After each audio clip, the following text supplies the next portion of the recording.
My name's Tim. I've been working with City Bible Forum now for a bit over a year, and prior to that, 20 plus years in the corporate world. So I get very much where you guys are coming from, and so what I'm going to share with you today is a wonderful resource and some steps to get you on that journey. So as we left off, our friend has accepted to go to Sam Chan's talk next Thursday lunchtime, and also agreed to catch up with you post-event just to see how they found it.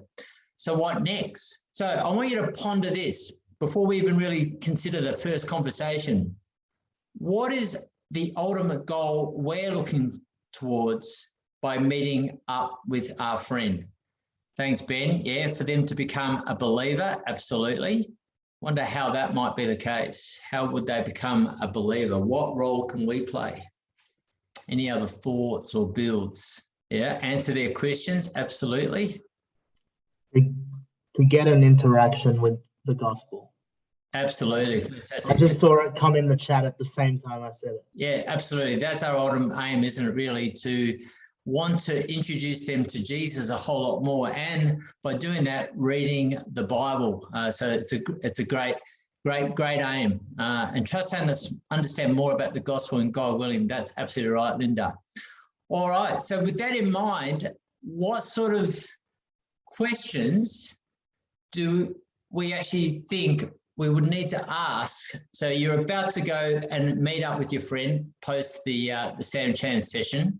How would you go be planning some of the questions that you might want to ask that are going to shape that conversation towards the ultimate goal of reading the Bible with a friend?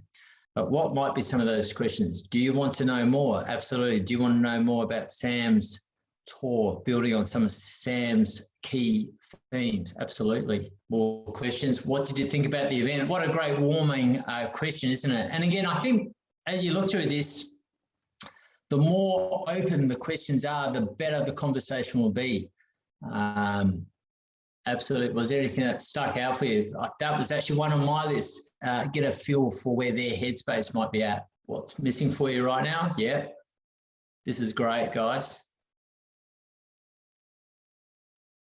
Who do I think Jesus Christ is? Yeah, too often or not, isn't it? We always assume things, don't we, as Christians? And you need to almost put yourself in their shoes and actually understand where they're coming from. The key really is to start warm. Be yourself, be engageable, be relaxed. Start with, did you enjoy Sam's talk? Maybe they didn't. There wouldn't be too many people that I would actually have heard said that they didn't enjoy Sam Chan talk. But then obviously build on, what did you find interesting about it? Was there anything in particular that struck you?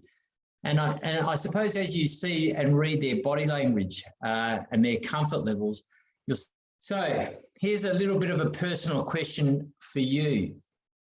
So when wanting to read the Bible with a friend in the past, what barriers have you encountered? So again, here's another little Slido survey. You'll see a few different responses come up.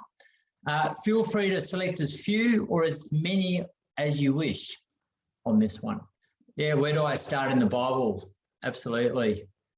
I remember as a young Christian, I had no idea where to start where to start reading, and even and so yeah. What if they say no? No one loves rejection, do they? So lots around relationship. Absolutely, getting lost. Don't want to lose the relationship. Don't want to make it awkward. I don't have all the answers. Absolutely. So what I'm going to take you through today. And for some of you, I know you're very familiar with it, but today my role was very much to introduce you to an amazing resource that certainly addresses a lot of these different areas. And just bear in mind, we won't be able to get through all of it in our 15-minute slot today. But today is a nice little taste tester. So for those of you that aren't familiar with the word, third one is the Gospel of John. So no better place to start in terms of one of the Gospels to introduce your friend to Jesus. But this is what the book looks like. Certainly not your conventional Bible. It is across multiple books, the Word 1-to-1, so it's quite thin to carry around. Slide it into your laptop bag or whatever you take to work on when we are back in person. But obviously the Bible, it's big, it's thick. To a non-Christian, it's very intimidating. And this resource, the Word One-to-One, has been really clearly designed. So that's what the front cover looks like and what the book looks like from the outside. As we dive into it, and again, today, this is just a bit of a snapshot. So you can see here on the left-hand side of the book, as you open it, there's God's Word on the left-hand side. And on the right-hand side, it really helps guide discussion with some wonderful, helpful Q&A and some amazing notes, which just, again, helps guide the conversation.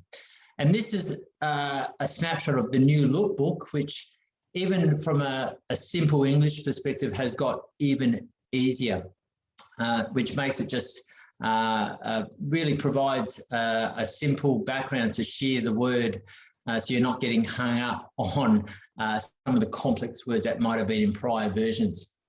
And lastly, the book really splits it up into some really nice bite-sized episodes. And so typically one of these episodes, by the time you've sat down, you've had your how's it going this week conversation with the individual, it's a great way then to say, right, let's open up the Word and let's start reading together. And I think that's the key point. This is a thing that you read together, which means in many respects, it's helping, remind you of the gospel and what it stands for. And every time I open it, I always find something different about one of the stories with a different set of eyes.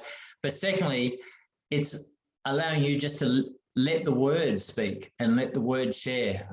And it's amazing just to see how when you're reading the word with a friend, how you see them pondering, digesting it, and actually really thinking hard about who Jesus really, really is.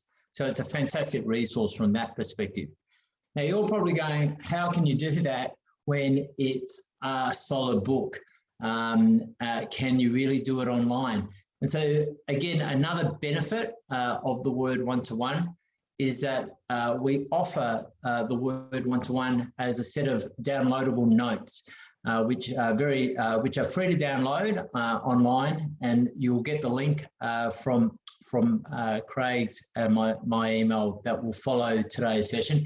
But it just makes it such an easy way to actually share God's Word, whether it's through Zoom, whether it's through WhatsApp, Google Meets, whatever the platform might be. You've got the access to be able to use all this. Here's a great illustration of a chap that I've been reading the Word with in the city along Bridge Street, and now with us going into COVID, we've been sharing the Word one-to-one online. So that's a little bit about the resource. It's just a quick snapshot today. The last bit I wanted to talk about really today was just to get you kind of ready and thinking. So you're having that session with your friend. You've discussed what they loved about Sam's talk. And for some, you might have actually got an inkling or a message that, hey, they're really keen to actually learn more about Jesus. And so now the natural progression would be, let's ask that question.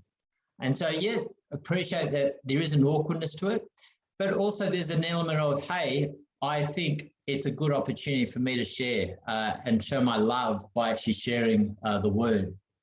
And so this is the one practical thing that I can probably throw at you right now as a way of actually just, as you consider inviting your friend to read the word.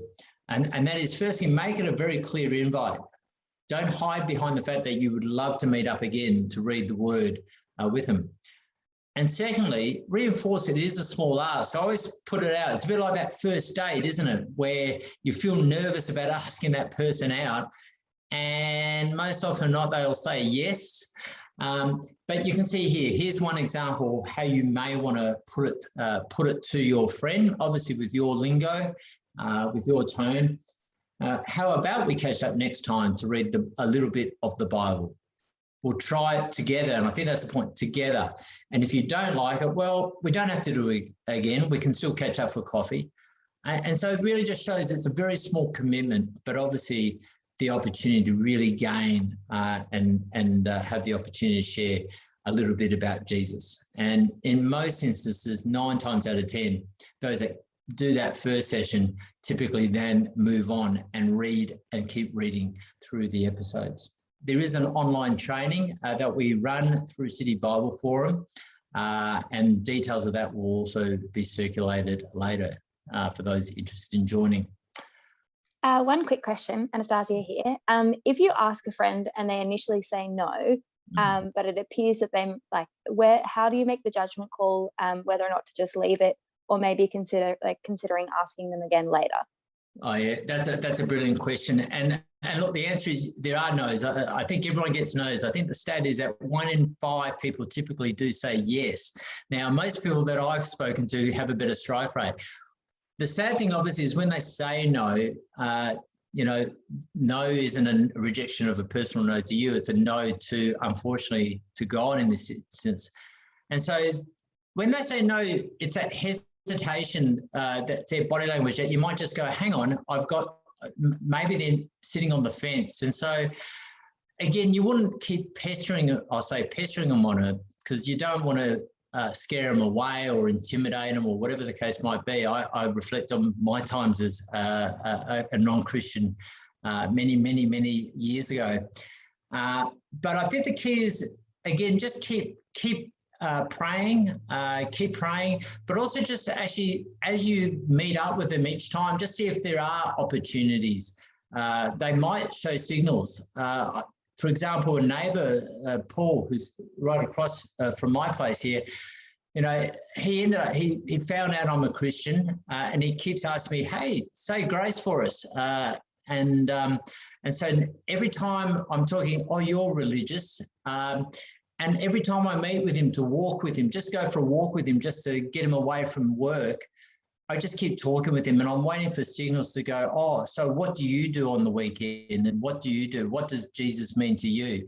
So when that conversation starts up, then you know, okay, this person's kind of interested. We run a monthly 4th Thursday of the month training, all about growing your personal evangelism. Thanks very much for allowing me the time to meet and greet, and thanks for your questions.